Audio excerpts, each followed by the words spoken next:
Hi, my name is Erik, and today I'm going to be providing you with a complete guide for using the pen tool in Photoshop. So first of all, what is the pen tool? The pen tool is the perfect tool for creating lines. Using it, it is possible to achieve virtually any angle or curve, which makes it great for illustrating line work or creating perfectly smooth curves. I'm going to show 3 different methods to make a line using the pen tool. The 3 different methods I'm going to show you are the stroke method, the path method, and the fill method. The pen tool can be found on the toolbar on the left side of the screen, right above the text. So click this drop-down menu, and you'll see stroke, path, and pixels. First, I'll show the stroke method.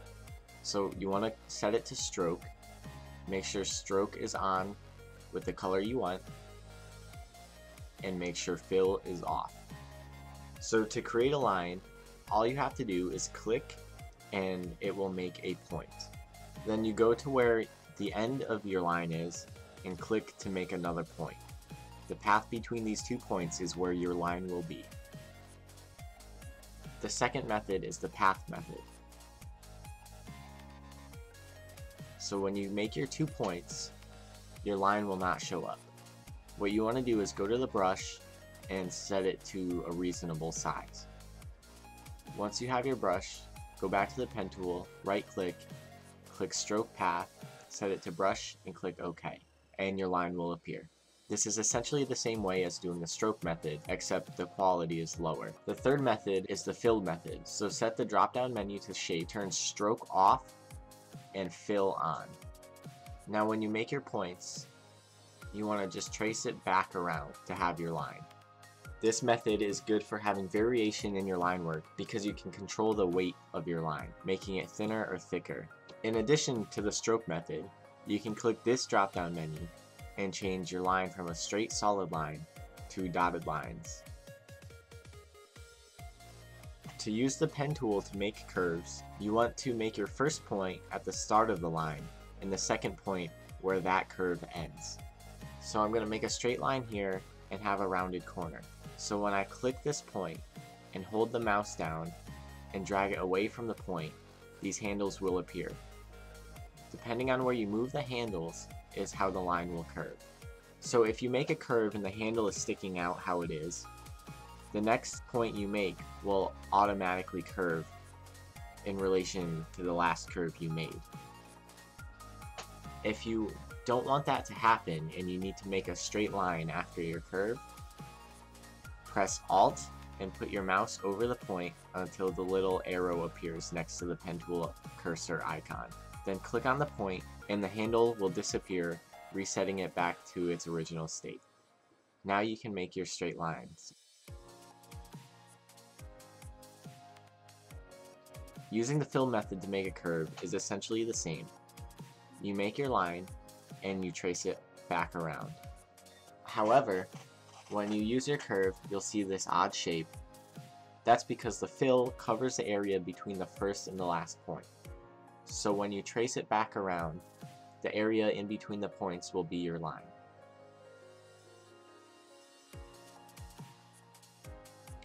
I'm going to example these methods doing an outline of this picture. So you want to trace around the edge of the image using the stroke method for a solid outline. Next, I use the fill method to make a sharper edge there. And I use the fill method again for the nose to be a little more subtle.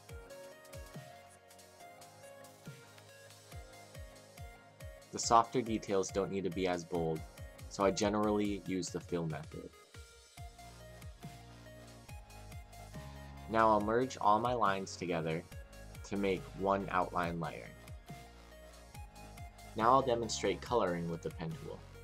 I use the eyedropper tool to take color directly from the image and then adjust it if I need to.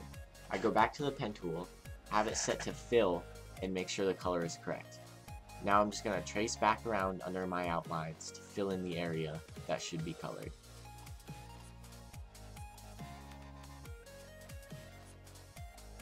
And again, I can adjust the color afterward by double clicking on the thumbnail for that shape layer.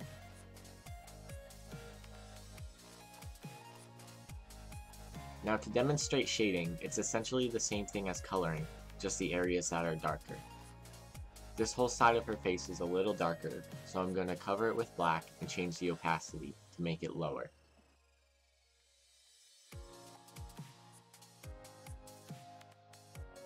And there's a harder shadow here, which I'm going to go over again.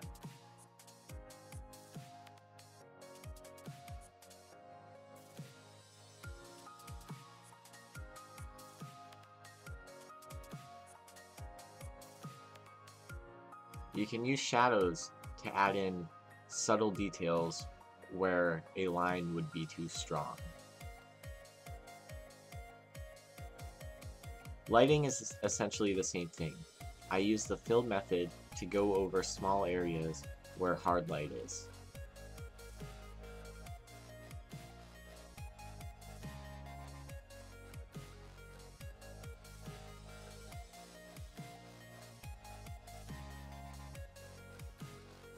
For softer lighting, I'll use the brush tool and have the hardness all the way down. Now I use the soft brush to just go over the lighter areas of her skin. Keep in mind when doing lighting and shading, you want to make it in relation to a dynamic light source. So all the lighting and shading you have should generally flow with the skin and match the direction of the light.